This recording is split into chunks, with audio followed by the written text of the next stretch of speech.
Énergie, le gouvernement prévoit de relancer la centrale à charbon de Saint-Avold l'hiver prochain.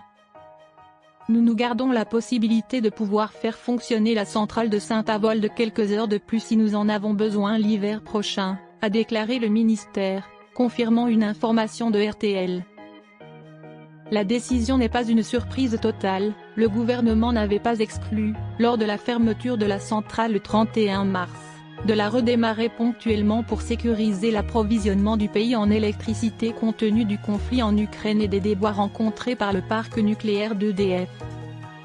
Sur le même sujet pétrole, électricité, gaz, Total Energy, EDF et Engie appellent les Français à moins consommer. L'effort doit être immédiat, collectif et massif.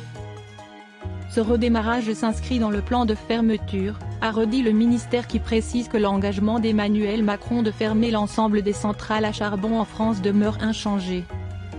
Nous resterions, dans tous les cas, en dessous d'1% d'électricité produite par le charbon, assure le ministère, aucun charbon russe ne serait utilisé.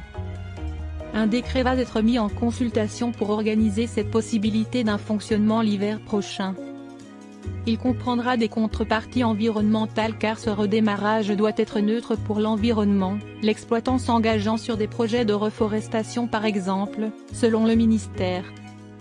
Le gouvernement prévoit aussi d'intégrer des ajustements législatifs dans le projet de loi pouvoir d'achat pour que le plan social concernant la centrale ne soit pas annulé, ce qui montre la résolution du gouvernement à fermer définitivement cette centrale à charbon. Il n'y a qu'une seule autre centrale au charbon encore ouverte dans l'Hexagone, à Cordemais, en Loire-Atlantique.